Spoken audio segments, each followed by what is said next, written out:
Hello, this is Mr. Rosa again, and thank you for watching College Monday. Today we're going to talk about scholarships, how to find them, and how to apply. Before we get into scholarships though, I want to remind you to start work on your FAFSA, as many schools in scholarships require you to submit it by March 1st. We have a midwinter break coming up this Friday, and that will give you plenty of time to start and maybe even complete your FAFSA. As you're working on your FAFSA, if you have questions come up, please let me know and I will try to help. So why should you apply for scholarships? Scholarships are the easiest way to make college more affordable. Specifically, scholarships are money that you do not have to pay back after you graduate. So they can supplement your financial aid package and bring down the amount of loans you're required to take out. I recommend applying to as many scholarships as possible, as not applying guarantees you won't win one. Scholarships are provided by a variety of different people.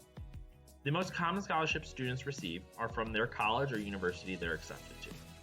These scholarships are often automatic, yet you may also receive information about specific departmental or additional scholarship applications you should fill out. After your institutional scholarships, you may also receive scholarships from the federal and state government. These scholarships will also be automatic, but I recommend first looking at studentaid.gov and MI Student Aid to figure out which ones you may be eligible for and make sure they show up on your financial aid. You may also receive scholarships through your work, so reach out to a manager if you've heard about a scholarship program at the place you work at. Even if you don't work at a company though, many still offer scholarships if you meet certain criteria. Finally, a variety of charitable organizations in our community, in the state, and across the country offer scholarships. So make sure to seek those out and apply if you're eligible. There are three types of scholarships you'll see as you start applying. The first and one of the most common is the Merit Scholarship. These are scholarships given to students based on their achievements in a variety of different areas.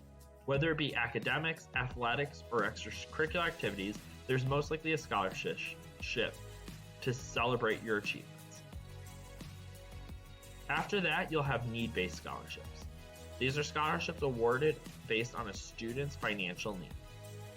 These will usually require you to submit the FAFSA, which is another reason to complete it by March 1, so you're eligible for the most scholarships. Finally, you'll see lottery scholarships. These are the easiest scholarships to apply for, yet the hardest to receive. They often don't require an essay and just a simple registration form, yet they randomly pick a winner, so it's harder to receive when they are on the national team. In addition to these types, you'll also see scholarships based on social identities and maybe membership in different organizations. As you start looking for scholarships, here's a couple places I recommend starting. First, you should start with the Community Foundation of Holland, Zeeland. For seniors, this will be your go-to place for any local Holland scholarships. And I really like it as there's a general application for all the scholarships they support. After you submit that application, however, I recommend taking a look at these, either FastWeb or Going Merry, as they can also help you find some state and national scholarships. FastWeb and Going Merry have a large database of different scholarship applications, and they will usually verify whether or not they're scams for you. Going Merry also is nice as it allows you to apply directly from the application.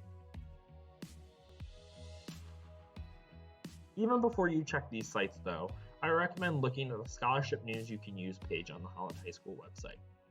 Seniors should also receive this monthly in my email check-ins. This list is one I prepare of scholarships I find, verify, and believe fit the demographics of the students here at Holland High School. There's new scholarships added to each list at the beginning of each month, so check it often and see if there's new ones that you might be eligible for. Talking about eligibility requirements, always start with those first to make sure you're not putting effort into a scholarship you don't receive because you don't meet the desired student profile. Some of these requirements, such as residency, will be hard requirements. Yet others, like major preference or participation in a certain activity may be preferred. If you have questions about the eligibility requirements, reach out to me and I can help you understand what each scholarship is looking for. As you search for scholarships, there might be a couple scams that come up. If you believe that it's a scam, definitely don't apply, and even see if there's a way to report it to the place you found it. If you are trying to determine if a scholarship is a scam, you should consider some of the following things. You should never have to pay to apply or search for scholarships. There's so many resources to help you find free scholarships, and you don't want to waste money on money that you might not receive. Additionally, if a scholarship asks for a credit card number or social security number, it's most likely a scam.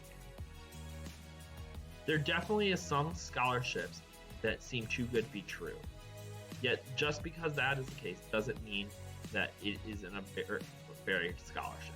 If you have questions that come up as you're looking at your scholarships, definitely reach out to me, and I can help you figure out whether or not a scholarship is a scam.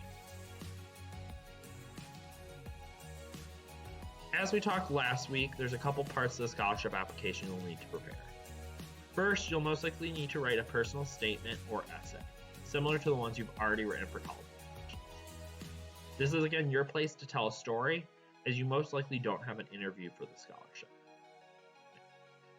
As we talked about last week, there's a couple parts of the scholarship application you should be aware of.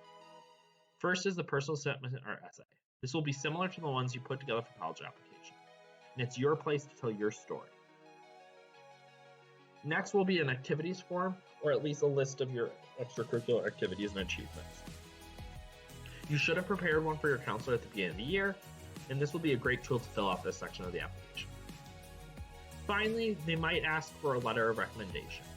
Definitely ask early to give your teacher or coach plenty of time to write a good letter for you. Also, make sure you talk to the teacher or coach first and to see if they will be able to be a good letter writer for you. With all of these items, I'm here to help out. Just shoot me an email and we can set an appointment to go through your essay, organize your activities, and determine who might be a good letter writer.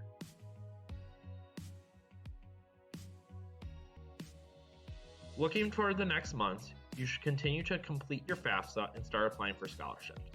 With mid-winter break starting Friday, you now have some free time to make progress on these steps. As you work on them though, if you have questions come up, send me an email and I'll try to answer it the best I can. But in the meantime, thanks for watching and have a great rest of your day.